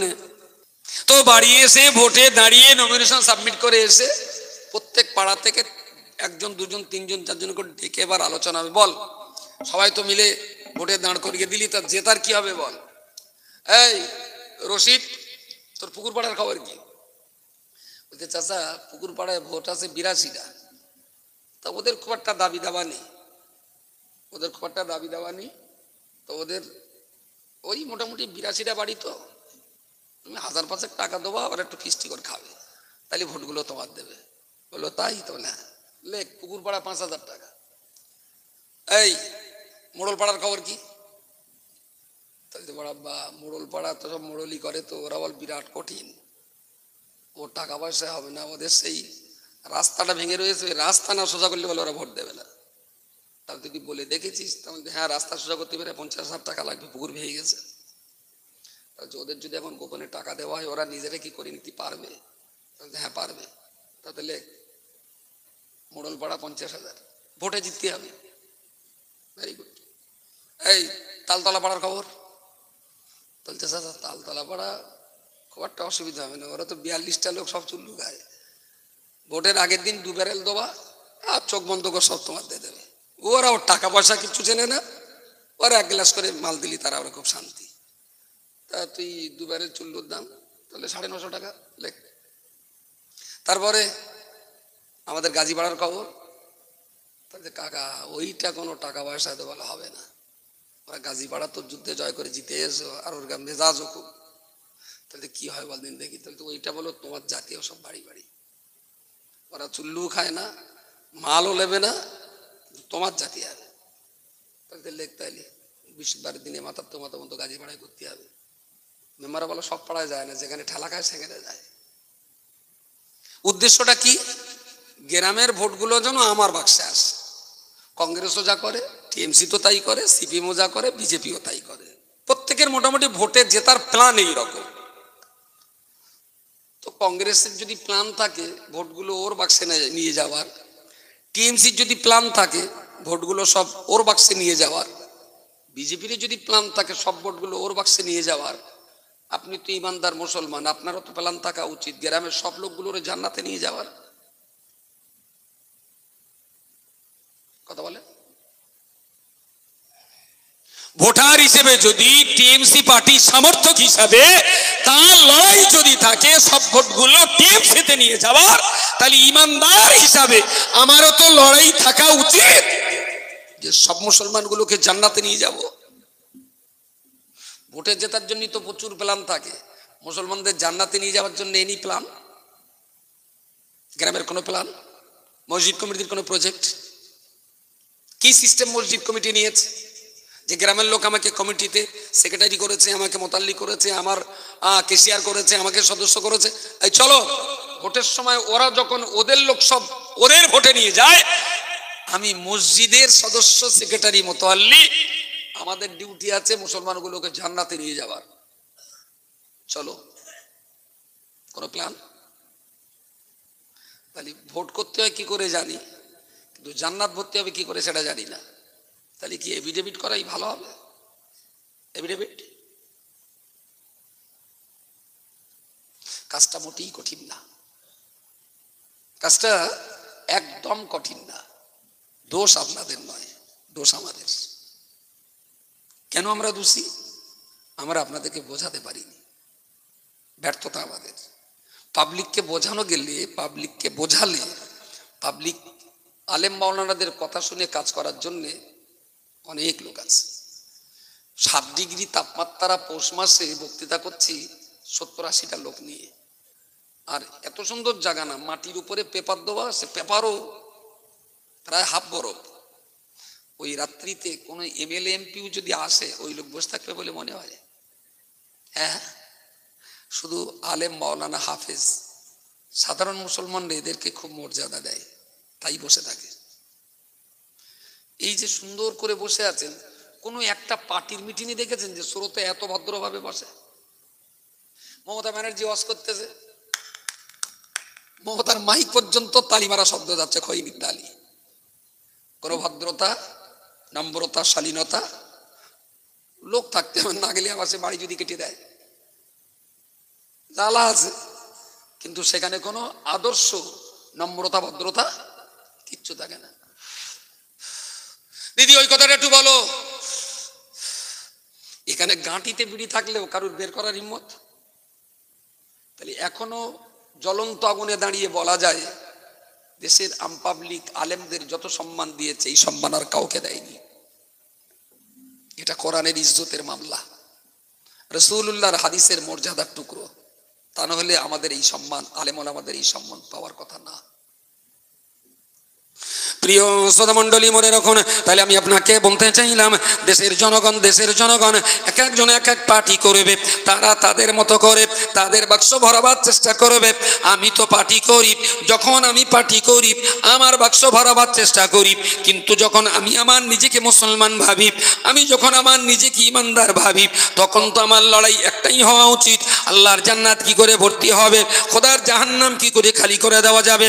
ও বান্দা, মনে রাখতে হবে, আমরা যারা ভোট করতে যাই, যদিও পার্টি থেকে কিছু টাকা সেখানে দেওয়া হয়, তারপরেও যাদের ভোটের নেশা, বাড়ির টাকা, বাড়ির লুঙ্গি, বাড়ির গামছা পরে, মাথার গাম পায়ে ফেলে রাত দিন 24 ঘন্টা মেহনত করতে হয়, কখনো কখনো কষ্ট হয়, কখনো টাকা ব্যয় হয়, কখনো বাড়ির গাড়ি তেল কেনার পয়সা থাকে না, ধার করে তেল কিনে সেই গাড়ি নিয়ে আমি পার্টি করতে যাই। ও বান্দা, মনে রাখতে হবে, আমার পার্টিকে জেতাতে যদি আমার বাইকটা খরচা হয়, তাহলে জান্নাত ধরাবার জন্য আমার বাইকটাও খরচ হবে। ভোটের দলকে জেতাবার জন্য যদি আমার গাঁটির টাকা খরচা করতে হয়, তাহলে আল্লাহর জান্নাত ভর্তি করার জন্য আমার গাঁটির টাকাও সেখানে খরচা হবে। পার্টিকে জেতাবার জন্য যদি আমার মার খেতে হয়, আল্লাহর জান্নাত ভর্তি করার জন্যও তো আমার মার খেতে হতে পারে। পার্টির জন্য মার খেলুম, জান্নাতের সংখ্যা বাড়ার জন্য কত মার খেয়েছে। ভাঙড়ে 18টা মরেছে, আর যারা মেরেছে তারাও মুসলমান, মাশাআল্লাহ, যারা মরেছে তারাও। তাহলে 18টা তো মূল্য দলকে জেতাবার জন্য। পশ্চিমবঙ্গে খোদার জান্নাত ভরার জন্য কটা মরেছিল? যে আমি ইমানদার, আমার ডিউটি আল্লাহর জান্নাত ভরানোর, তো মানুষের কাছে বলতে গিয়েছিলাম, তাই ওরা আমার মেরেছে।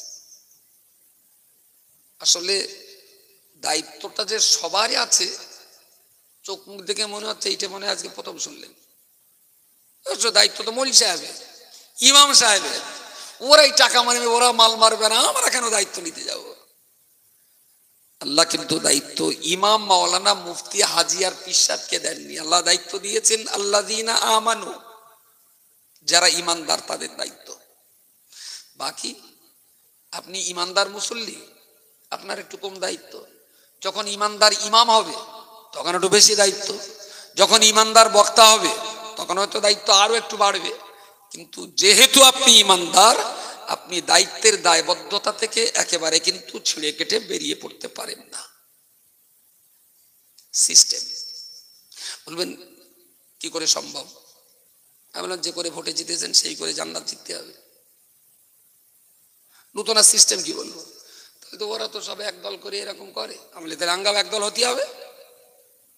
ওরা ভোটে জেতার জন্য যদি দল দল করে বাড়ি গিয়ে ভোট চায়, তাহলে আমরাও জান্নাত ভরার জন্য ইমাম থাকবে, মোতল্লি থাকবে, সেক্রেটারি থাকবে, ক্যাশিয়ার থাকবে, গ্রামের দুটো হাইসাব থাকবে, দুটো চ্যাংড়া যুবক থাকবে, চলো আমরাও 7টা লোককে ভদার বলি, ও বাদা তোর বাড়ি একটা এলাম, তাহলে হ্যাঁ চাচা বস, একটু চা কর, হুজুরা সব আমি তোমার চা দিতে হবে না ভাই, আমার একটু তোমার বাড়ি এলাম, তুমি তো প্রায় সন্ধ্যাবেলা 22 চাকার লরি ঠেলাঠালি করো বাড়ি আনার জন্য, তা তুমি গলা পানিটা একটু বন্ধ করবা কবে চাচা?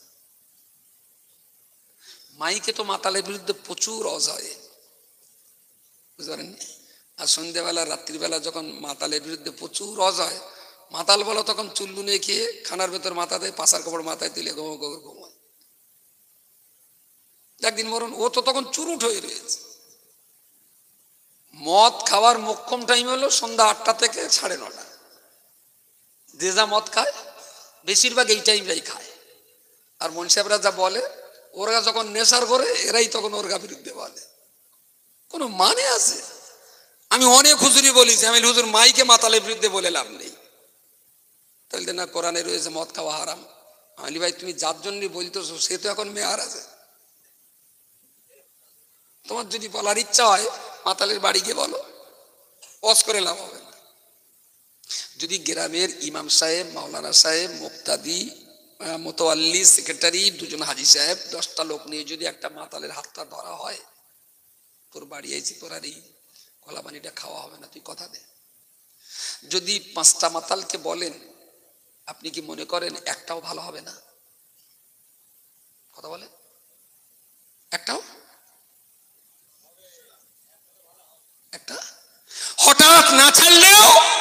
গতকাল যে 3 গ্লাস খেয়েছিল আজকে যাওয়ার পরে অন্তত লোকটা হাফ গ্লাস হলেও কম খাবে।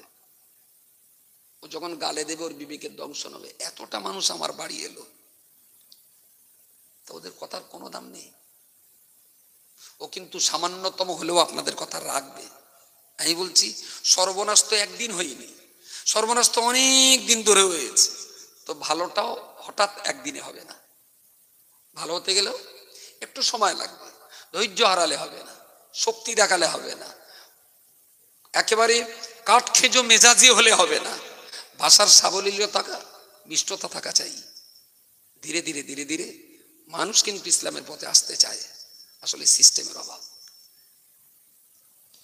ওই কি বলে ট্যাক্সি বা মারুতি সুজুকি এই ধরনের গাড়িগুলো যখন ইঞ্জিন করে, ওই ট্যাক্সির ওপরতে ডালাটা তুলে নাট বল্টুগুলো খুলে ইঞ্জিনটা নিচে নামিয়ে ঘরে নিয়ে ওরা ইঞ্জিনের কাজ কাম খপ করে। ওই ইঞ্জিন ভার কিরাম হতে পারে। এবার তোর গ্যারেজের মিস্ত্রি কেউ নিয়ে একটা ছিল সেই স্কুল বাড়ির, সে পার্টি বোধহয় খেয়ে চলে গেছে। গ্যারেজের লোক কেউ নিয়ে এর ভেতরে গাড়ির ইঞ্জিনটা কত ওজন হতে পারে? মোটামুটি একটা 2 কুইন্টাল হবে। হ্যাঁ, 2 কুইন্টাল হবে। আচ্ছা, ওই 2 কুইন্টাল ইঞ্জিনটা গাড়ির উপর থেকে উঁচু করে এরম নিচে রাখে কজন লাগে ম্যাক্সিমাম? লাভাতি দেখেছো কোনোদিন? কুইন্টাল হিসেবে এক একজনের ভাগে 50 কিলো করে 4 জন লাভাবে। তবে ওইটা বলো একজনে লাভায় কি করে লাভে? যে জায়গাটায় ইঞ্জিন থাকে ঠিক তার উপরে এরকম 3টে লোহার খুঁটি বসায় 3 দিক দিয়ে, আর এর মাঝখানে কপিকল, আর একটা লম্বা চেন আছে। কপিকল ঘুরিয়ে এসে চেনটা একজন টানছে খুব হালকা করে, গার ঘাম বেরোবে না, কবজিতে ব্যথা হবে না, হেঁটেই কষ্ট হবে না, কোমরে কনকন করবে না। এই যে টানছে না, কপিকলের বদৌলতে ওই ইঞ্জিন আস্তে আস্তে উঁচু হচ্ছে। 2 কুইন্টাল ওজনের একটা ইঞ্জিন বাঁ হাত দিয়ে উঁচু করা যায়, এক আঙুল দিয়ে উঁচু করা যায়। ওই যে চেনটা না, এক আঙুলে টানা যায়। কিসের কারণ? সিস্টেম। যদি উঁচু করে নামাতে হয় 4টে লোকে হিমশিম খাবে, নাও পারতে পারে। কিন্তু সিস্টেম কাজে লাগিয়ে যদি কপিকল দিয়ে টানা হয়, এক আঙুল থেকে ইঞ্জিন উঠে আসবে, এক আঙুল দিয়ে ইঞ্জিন উঠে যাবে। তো গাড়ি অয়েলিং করতে গিয়ে আমরা সিস্টেম কাজে লাগাই, আর মানুষ অয়েলিং করতে গিয়ে যদি সিস্টেম না থাকে শেষ। এটাও সিস্টেম। বলবেন সিস্টেম, কারণ সুন্দর সিস্টেম। আরে রাসূলুল্লাহ তো তিনি তো নবী ছিলেন, যখনই সমস্যা হতো আল্লাহ তার কাছে জিবরাইলকে পাঠাতেন, বক্তব্য ওহী পাঠাতেন। এরপরেও রাসূলুল্লাহ জোটবদ্ধ হয়েছিলেন। সংগঠনের নাম হিলফুল ফদল। রাসূলুল্লাহ নবী হওয়ার পরেও যার নির্দেশ স্বয়ং আল্লাহ দিতেন, যার চলার গাইড স্বয়ং আল্লাহ বলতেন, তিনিও পাবলিককে নিয়ে সংগঠন করে তবে মদ গাঁজা মুক্ত একটা সমাজ প্রতিষ্ঠা করতে সক্ষম হয়েছিলেন। নবী কিন্তু একা লড়াই করেননি, সবাইকে সঙ্গে নিয়ে লড়েছিলেন। দেখেন এটা মাথায় যায় কি? আর যাবে না যাবার কি আছে? ওই ছোট বয়সে আমার খুব ভালো মনে আছে, নানিদের বাড়ি গেছি। আর নানিদের বাড়ি বললেন ঠিক মানায় না, নানিকে বাড়ি গেলাম। ছোট বয়সে নানিকে বাড়ি গেছি, আর নানি বাড়ি হাসপাতাল দিয়ে দাঁড়া, বাড়ি যাস তুমি। তো বলে ঝাঁটা বেঁধে দে, তোর মা ঝাঁটার কষ্ট খুব। তা এতটা মতন কাটি নিয়ে কাঠির গোড়ায় ভালো করে বেঁধেছে, বেঁধে টেঁধে ওই কাঠিগুলো 3 ভাগ করেছে। 3 ভাগ করে 2টো ভাগ আমারও ধরতে দিয়েছে নানি, আর একটা ভাগ নানি ধরেছে। আর এই 3 ভাগের মাঝখানে এইরকম মোটা একটা কুঞ্চির গোড়া এত বড় মাল এখানে দে, দার উল্টো পিটি দিয়ে নানি হদ্দ করে পিটকে পিটকে তারে দিলে। দেখলুম ঝাঁটার কাঠিগুলো এরকম চারিদিকে ছড়িয়ে গেছে জালের মতো। দ্যাট ইজ ঝাঁটা। নানি ঝাঁটা দুটো দড়িতে বেঁধে সাইকেলে দিয়ে দিলে, আর বললো তোর মার 10টা টাকা দিতে বলবি আমার ঝাঁটার দাম। আলে হারা নানি, তাহলে 3 দিন তোর বাড়ি খেয়েছি দামলে। তাহলে দেখ আমার ঝাঁটা দিতিনি, সেই জন্যে জামার নাকি ঝাঁটা দিতিনি। আনো নানি ঝাঁটা মারতিনি, দেওয়া আলাদা মারা আলাদা। তাহলে না তোর ফতোয়া দিতে হবে না, তোর মা 10টা টাকা দিতে বলিস। আমার একটা লেডিস হাদিস শোনা হলো, আগেকার বুড়ি তো, সেই টাকা দিতে হলো আমার। বলতে তুই এমনি 500 টাকা আমার কাছ থেকে লে যা, কিন্তু ঝেঁটার দামটা দেওয়াই লাগবে। জামাই নাকি ঝেঁটা দিতে নেই, যাক ভালো। যে জন্য আমার বলা, একটা কাঠি ঝেঁটায় 500 কাঠি আছে, এইভাবে একবার টান মারলি না ঝেঁটাটা, এখানে অনেকটা জায়গা পরিষ্কার হবে। একটা ঝেঁটা একবার টানলি যত জায়গা পরিষ্কার হবে, একটা কাঠি যদি 500 বার টানি, ঝেঁটায় তো 500 কাঠি, ঝেঁটায় 1 টাকায় যদি 1টা লজেন হয়, 500 টাকায় কটা লজেন হবে? তাহলে স্বাভাবিক 1 টাকায় যদি 1টা লজেন হয়, তাহলে 500 টাকায় 500 কাঠি, 500 লজেন, তাহলে 500 কাঠিটি যতটা জায়গা পরিষ্কার হবে, 1টা কাঠি 500 বার টানলি তত জায়গা পরিষ্কার হওয়ার কথা, কিন্তু হবে না। এখন এই কাঠি থাকে নারকেল গাছ, যদি শুধু কাঠি আলাদা আলাদা আলাদা আলাদা থাকে, তাহলে কাঠিতে শুধু কান চুলকুনে যাবে আর দাঁত চুলকুনি যাবে, দাঁতের চুলকুনি মারা যাবে আর কানের চুলকুনি মারা যাবে নারকেলের কাঠিতে। আর কাঠি যদি একসঙ্গে দড়ি দেবে, গজাল মেরে যদি ঝাঁটা তৈরি হয়, তখন সমাজের নোংরা ময়লা ঝাড় দে পরিষ্কার করা যাবে। বাল্যে গ্রামে এরকম কাঠি অনেক রয়েছে, তবে প্রত্যেকটা কাঠি যে যার জায়গায় ছন্ন ছাড়া হয়ে রয়েছে। যত সময় আপনি ছন্ন ছাড়া থাকবেন, ততক্ষণ আপনাকে দিয়ে বড্ড জোর কান চুলকুনে যাবে, বড্ড জোর ও দাঁতে গোস্ত বেঁধে গেলে খিলাল করে ব্যবহার করা যাবে। আর ওই কাঠিগুলো এপাড়ার রহমতুল্লাহ, ওখানকার বরকতুল্লাহ, এখানকার সিরাজ, ওখানকার রফিক, এখানকার ফুটু, ওখানকার বাপিপ, এই কাঠিগুলোকে এক জায়গায় করে যদি সুন্দর করে একটা ঝাঁটা নিয়ে ওর ভিতরে গজাল মেরে যদি সমাজে বেরিয়ে যাওয়া যায়, পূব পাড়া থেকে দক্ষিণ পাড়া পর্যন্ত মদ, গাঁজা, চুল্লু, তেরঙ্গার, খৈনির যত রকমের নোংরা রয়েছে, একে ঝাঁটায় গোটা গ্রাম পরিষ্কার হয়ে যাবে। আমার কথা বোঝা যায়নি? কাঠি হলি হবে না, কি হতে হবে? আর ঝাঁটা যদি হতে না পারে, কপালে কিন্তু ঝাঁটাই লাগবে, কপালে। কাজের লোক গ্রামে আজও বহুত আছে, কিন্তু সব খেলাল কাঠি হিসেবে রয়েছে। এরা যদি ঝেঁটা হয়, এক জায়গায় যদি হয়, প্ল্যান যদি থাকে, এস্টিমেট নিয়ে যদি কাজে লাগে, গ্রাম সুন্দর হতে বাধ্য। হয়তো বা 5 বছর সময় লাগবে, তারপরেও যে লোক তেরঙ্গা খাবে না আমি গ্যারান্টি দেবো না, কিন্তু হিম্মত নেই রাস্তার ধারে খাওয়ার, হিম্মত থাকবে না জনগণের সামনে। ওরে বাবা, ওরা আবার সিস্টেম কি, একটা বড় প্যাকেট সেটা খুলবে, খুলে একটা খুচুর প্যাকেট ওটা খুলে এই মালা বাড়িতে ঢেলে দেবে, টোকা মেরে মেরে দিলে দের, আবার এইটা নিয়ে আবার সেই নাড়া মারার কায়দা কি, নাড়া মেরে এবারে টকাটা শেষ করে গালে দেখলো যাবি নাকি, মনে হয় ধরিকে ঝেঁটকে দেবো নাকি, এক মাল গলের ভেতর দিয়ে চাকম চুকুম করবে, আর মাঝে মাঝে এখান থেকে থুতু বেরোবে। এটা কি খুব ভদ্র এবং রুচিশীল লোকের কাজ? প্রথম প্ল্যান হলো খিলেন কাঠি থেকে কি হতে হবে? ঝাঁটা হতে হবে। ডেভেলপমেন্টের ইমানদারের দায়িত্ব, প্রথম দায়িত্ব এটা সংঘবদ্ধ হওয়া, গ্রামকে সুন্দর করার জন্য। তারপরে স্টেপ বাই স্টেপ যে কাজগুলো আছে, গ্রামের সব বাচ্চাকে স্কুলে পাঠানো, গ্রামের সব বাচ্চাকে মক্তবে পাঠানো, বয়স্ক মানুষেরা সন্ধ্যার সময় একটু মসজিদে বসে পড়ানো, অন্যায় দেখলেই হয় যে কোনো রকমের খুব মিষ্টি ভাষায় আদব আদব এহতারামের সঙ্গে বলুন। যদি দেখেন গ্রামের একটা বৌমা মাথায় শাড়ি টাড়ি নেই, এখান থেকে ঘুরিয়ে নিয়ে এখান থেকে যাচ্ছে, আমি তো সামনে যেয়ে বলতে পারি, বৌমা তুমি আমাদের খুব শখের বৌমা, আমাদের খুব গর্বের মা, তুমি একটুখানি শাড়িটা ঘুরিয়ে মাথায় দাও মা, কেমন একটা লাগছে। আচ্ছা, শ্বশুর হিসেবে যদি এইভাবে কথা বলেন, ও কি পাত জুতো খুলে মারবে আপনার? একবার বলে দেখুন দিনে, আমার মনে হয় সঙ্গে সঙ্গে ঘুরিয়েও মাথায় দেবে। আগামীতে আর কখনো বাইরে বেরোবার সময় মনে পড়বে, আমি চাচা রাস্তায় নি তো, ওই যে একদিন বলেছেন না, ওর মনে থাকবে। ও কিন্তু আদবের সঙ্গে মাথায় কাপড়টা টেনে দেবে। আজকে মঙ্গলবার স্কুল চলছে, ওই মসজিদের সামনে কড়া ফুসকে খেলা করতে, একবার জিজ্ঞেস, এই আজকে তুই স্কুল খোলা, তোরা এখানে কেন? তাহলে স্কুলে যায়নি। এই কেন যাওনি? না এই খেলাচ্ছিলাম। শিগগির গোসল করে নাও, আমি স্কুলে পৌঁছে দিচ্ছি।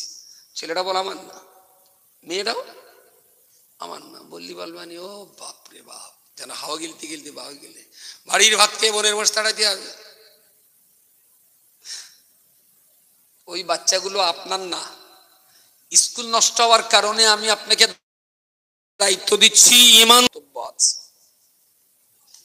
কিছু মনে করেন না, সামনে একটা দোকান আছে, আপনার চোখে প্রথম পড়েছে যে দোকানের দরজায় আগুন ধরে গেছে, আস্তে আস্তে আগুন উপরে উঠছে, আপনার চোখে পড়েছে। আপনি কি করবেন? তাড়াতাড়ি বাড়ি গেলে পুড়িতে শুয়ে পড়বেন? কি করবেন? নেভাবার চেষ্টা করতে হবে। যদি আপনি প্যারালিসিস রোগী হন, হাত পা চলে না, তাহলে থ্যাংক ইউ সো মাচ। তাহলে আমার যদি শক্তি কুলায় আমি নিভাবো, যদি শক্তি না হয় তাহলে চেঁচাবো। অন্তত আশেপাশে কারা আছিস, শিগগিরই আয়, আগুন লেগেছে। যেতে যেতে দেখলেন জলকরের পানিতে একটা বুড়ো বাচ্চা পড়ে হাঁচড় পাচড় করতেছে, খেলা করতে করতে গড়িয়ে গেছে। একবার ডুবে একবার ভাসে, পানি খাচ্ছে ঢোকে ঢোকে।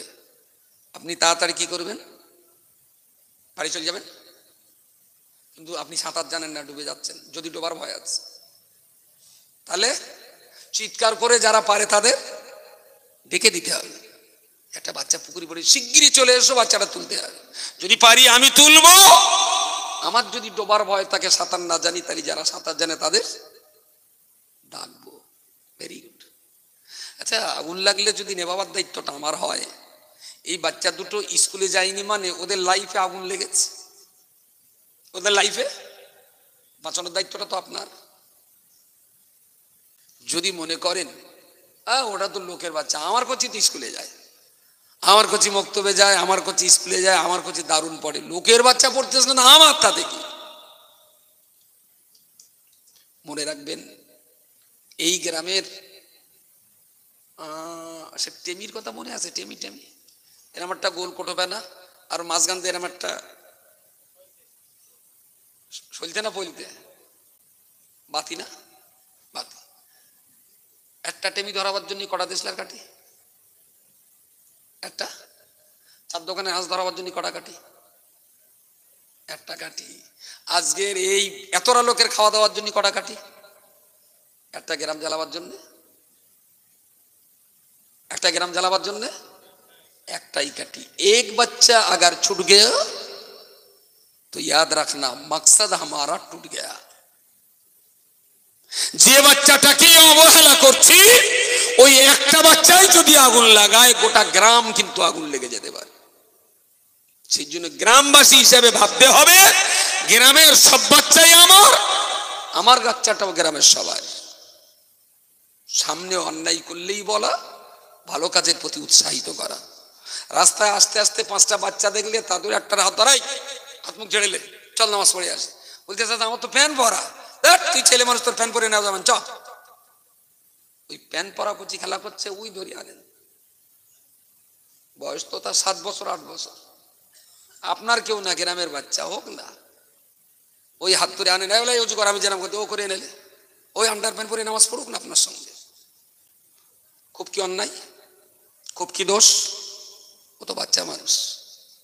দেখবেন গ্রামে যে সমস্ত বাপ মা বাচ্চাদের একটু নামাজ কালাম পড়ানো শেখায়, ওই বাপ মা যেই নামাজে দাঁড়িয়ে গেছে, ওর প্যান্ট পরেনি, কোথায় একটা টুপি ছিল মাথায় দে, ন্যাংটো মায়ে দাঁড়িয়ে গেল বাপের সঙ্গে।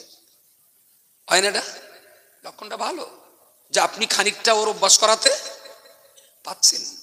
মরে গেলেই তো হয়ে গেল, যতদিন বেঁচে আছেন পথটা ধরিয়ে যান, যেন আপনার দেখিয়ে যাওয়া পথেও পরবর্তী প্রজন্ম যেন সেই পথে হাঁটতে পারে। বিশ্বাস করুন, আমি খুব ভিতর থেকে মনে করি যে গ্রাম এখনো সুন্দর করা যায়, যদি সবাই মিলে আমরা একটু একটু করে কাটি। এর জন্য বিরাট টাকা লাগে না, বিরাট কষ্ট করা লাগে না, সুন্দর একটা সিস্টেম লাগে। আর ভিতর থেকে ইচ্ছাটা থাকতে হবে যে আমি জান্নাতটা ভরাবার চেষ্টা করব। বাকি তাওয়াক্কালতু আলাল্লাহ। যদি এই চেষ্টাটা আমরা বাচ্চা থেকে বৃদ্ধ সবাই চালিয়ে যেতে পারি, ইনশাআল্লাহ সিস্টেমেটিক্যাল লিগাল ওয়েতে কাজ করলে ধীরে ধীরে ধীরে ধীরে আমরা তার সুফল পাবো। বাকি আল্লাহর উপরে ভরসা করছি। আল্লাহ পাক যেন আমাদের বাল্যে নামী ওই গ্রামটাকে সব মুসলমান নামাজ, এটা কাজের আটি, সব মুসলমান নামাজি হোক, সব মায়েরা হিজাব মাথায় দিক, সব বাচ্চারাই লেখাপড়া করুক, সবার প্রতি সহজের সকলের মায়া মমতা তৈরি হোক, একজনের কষ্টে যেন গোটা গ্রামের চোখে পানি আসে, একজনের আনন্দে যেন গোটা গ্রামের মানুষ আনন্দ পায়। এইরকম একটা সুন্দর গ্রাম হিসাবে আল্লাহ যেন এই কাজিরাটি গ্রামকে কবুল করেন, বলুন আল্লাহুম্মা আমিন। অল্প বয়স্ক যে সমস্ত আমার ছোট ছোট ছেলেরা আছো, আমার বড় ছেলের বয়স এই 25 বছর, তো 25-এর নিচে যারা আছো আমি বলতে পারি তোমরা আমার সন্তান সম। একটু নিজের জীবনটাকে দাম দিতে শেখো। তুমি যদি তোমার মূল্য না দাও, পৃথিবীর কেউ তোমাকে মূল্য দেবে না।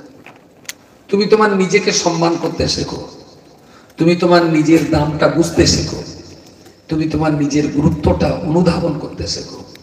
তুমি কিন্তু আল্লাহর জমিনের একটা মূল্যবান সম্পদ। এটা সেটা খেয়ে নেশা পান করে নিজের জীবনটাকে এইভাবে ধ্বংসের দিকে ঠেলে দিও না। তোমাদের কাছে আমার খুব বিনয়ের সঙ্গে দাবি করছি, তোমরা আমার ছেলের মতো, তারপরেও বলছি, অনুরোধ করছি, শেখর, গুটকা, চুটকি এই জাতীয় জিনিসগুলো খেও না। বিড়ি, মদ, গাঁজা তো মোটেই না। খৈনি থেকেও বাঁচার চেষ্টা করো। এই সমস্ত জিনিসগুলো স্বাস্থ্যের পক্ষে একটাও ভালো না, প্রত্যেকটাই অত্যন্ত ক্ষতিকর। তো এই সমস্ত নেশাকর জিনিসগুলো তোমরা কেউ খেও না। তুমি জানো তোমার বৃদ্ধ বাবা মা তোমার জন্য অপেক্ষা করছে, যে তুমি বড় হয়ে ঘর বাঁধবে, তুমি বড় হয়ে 2 বিঘে জমি কিনবে, তুমি বড় হয়ে তোমার মার জন্য একটা দামি কম্বল কিনে দেবে। তুমি একবারও তোমার মা বাবার মনের ভিতরে সেই আবেগের কথাগুলো তুমি বোঝার চেষ্টা করবে না কেন? সবাইকে বলছি, আল্লাহর হস্তে নিজেরা বাঁচো। পরের যে কথাটা বলার সেটা হলো, আমাদের কাজিরাটি গ্রামে একটা মক্তব চলছে, কিন্তু যে পরিমাণ বাচ্চা পড়া উচিত তুলনামূলক এখনো বহু বাচ্চা স্কুলের বাইরে আছে। আমি প্রত্যেকটা অভিভাবক অভিভাবিকা তাদের চরণধুলিকে প্রণাম জানিয়ে বলছি, আল্লাহর হস্তে সন্তানদের লেখাপড়ার দিকে গুরুত্ব দিন। আমার একটা ভয়ঙ্কর হিসেব আপনাদের দিচ্ছি, মারাত্মক হিসেব বলছি। 100 ছেলে আর 100 মেয়ে যখন আমরা প্রাইমারি স্কুলে দিচ্ছি, তখন 100 ছেলে আর 100 মেয়ে। 2, 3, 4, 5 পড়তে পড়তে 9, 10, 11, 12 পাস করে যখন বাড়ি ফিরছি, তখন আমরা পাচ্ছি 98টা মেয়ে আর 42টা ছেলে। আমার হিসাবটা কি মাথায় গেছে?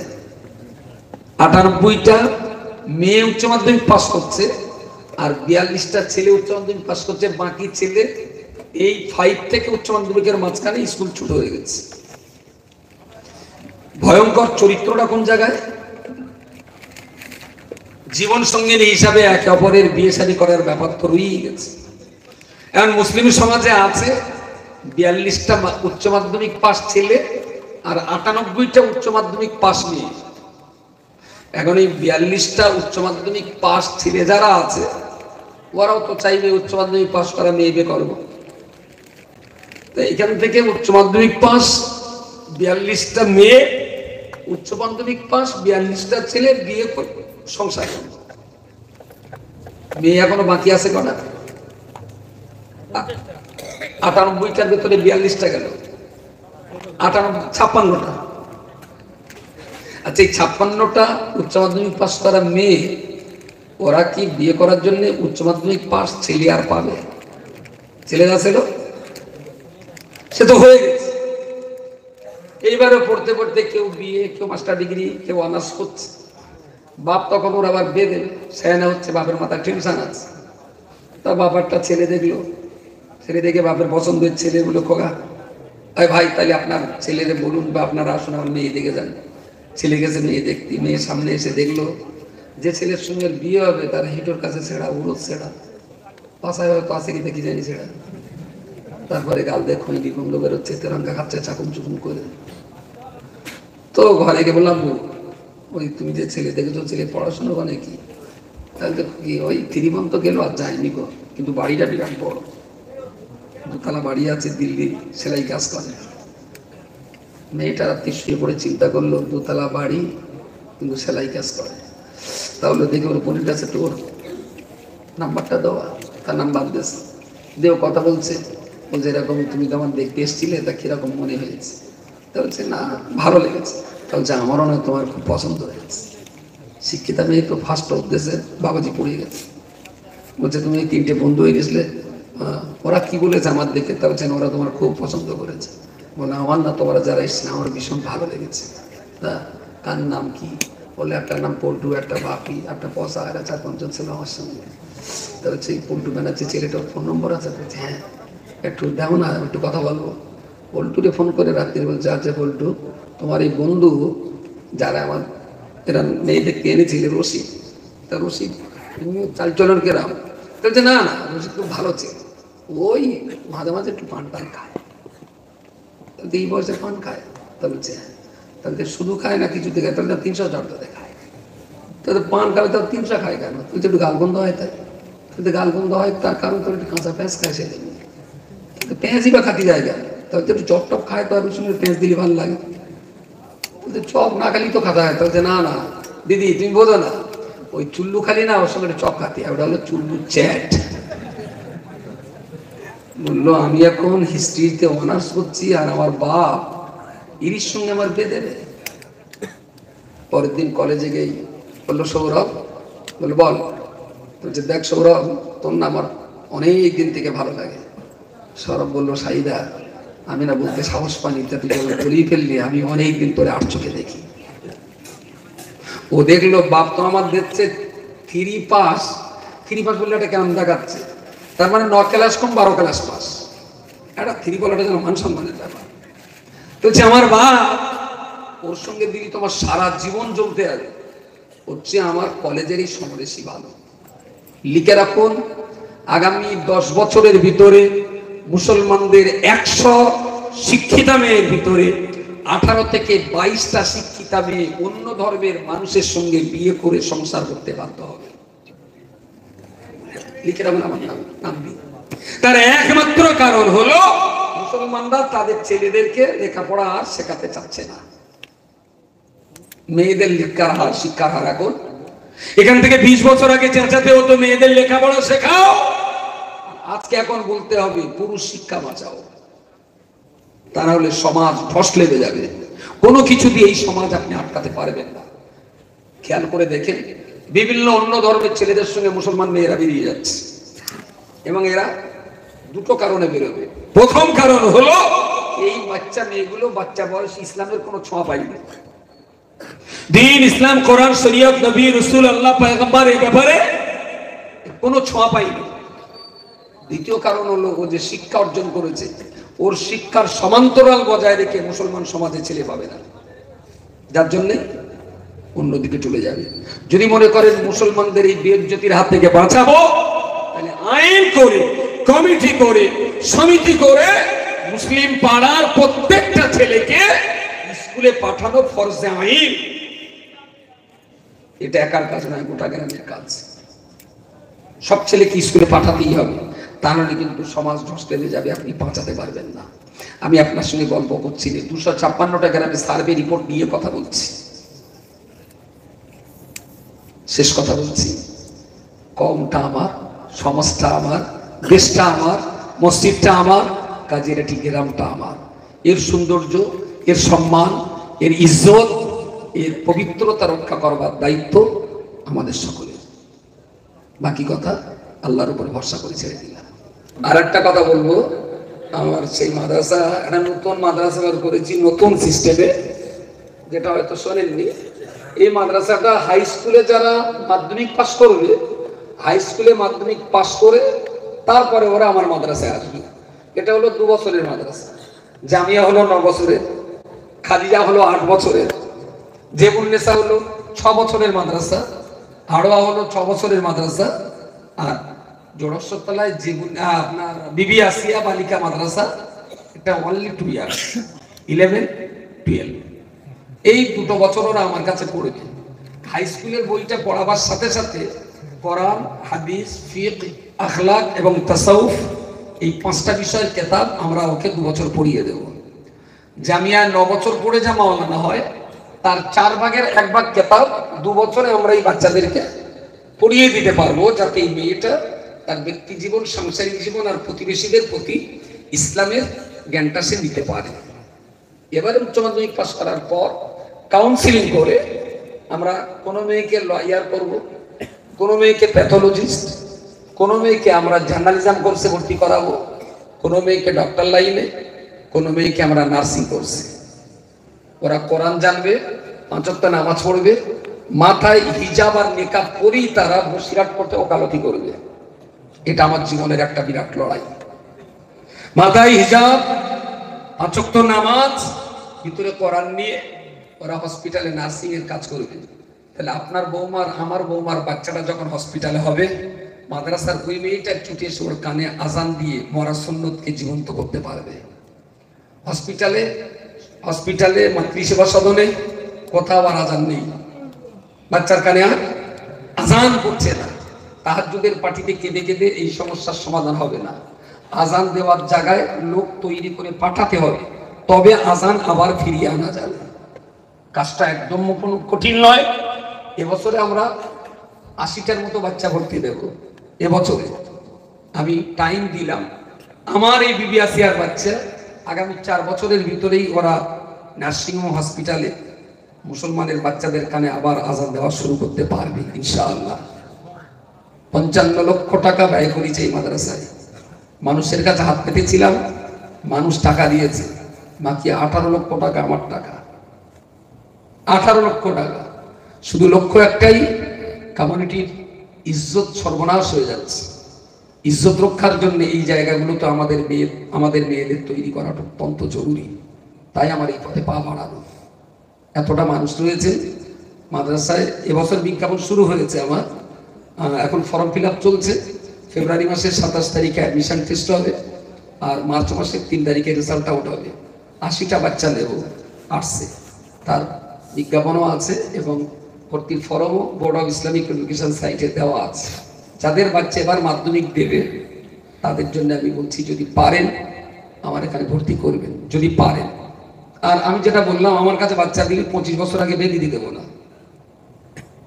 যে একটু ঢাসা ফেলা হবে অমনি একটা হনুমানের, জঙ্গলের হনুমানের ধরিয়ে দেবেন, যে এই হনুমানের গলায় আমার মেয়ে মালা দেবে। আমি খালু, তাহলে তোমার মেয়ে আমার কাছে দিও না। আমার কাছে ভর্তি হলে আমি লিখে নেবো যে 25-এর আগে বেঁধে দিতে দেবো না। কারণ এই কোর্সটা কমপ্লিট করতে গেলে মিনিমাম 26 বছর তার বয়স হবে। যদি বলেন খোকা তুমি একটা হুজুর হয়ে মেয়ের বেঁধে দিতে করতে হইতেছ, তাহলে এই যদি হয় তাহলে আমাদের বাড়ির বৌমারা সব অমুসলমান মদ্দা ডাক্তার পাত্তে মাথা মতো ল্যাংটো করে খুলে দেখো, ভালো হবেন তো? কথা বলেন, মদ্দা ডাক্তার খুলে দেখুক। মেয়ে ডাক্তার যদি আমরা তৈরি না করি দিই, তাহলে অন্যেরা আমাদের মেয়েদের ইজ্জত অন্যের কাছে নষ্ট হবে। আমি চাচ্ছি জাতির ইজ্জতটা রক্ষা হোক। তার জন্যই বলছি বাচ্চাটাকে পড়ান 24 বছর, ইনশাল্লাহ তারপরে বিয়ে শাদী দেবেন। তাহলে জাতীয় বাঁচবে, তার পরিবারটাও বাঁচবে। সবাই মিলে, এখনো আমার মাদ্রাসার ভিতরটা প্লাস্টার হয়ে গেছে, একটা ঘর মাখি, 4টে ঘরের ভিতরে একটা মাখি আর বাইরেটা মাখি। এর জন্য দোয়া করে দিচ্ছি, দোয়ার পরে সবাই আমার কিছু টাকা দেবেন। আর আমাদের রুল আমিন বলেছিল অবস্থা সিমেন্টের টাকা বোধহয় দিয়েছে, আর অবস্থা দেবে।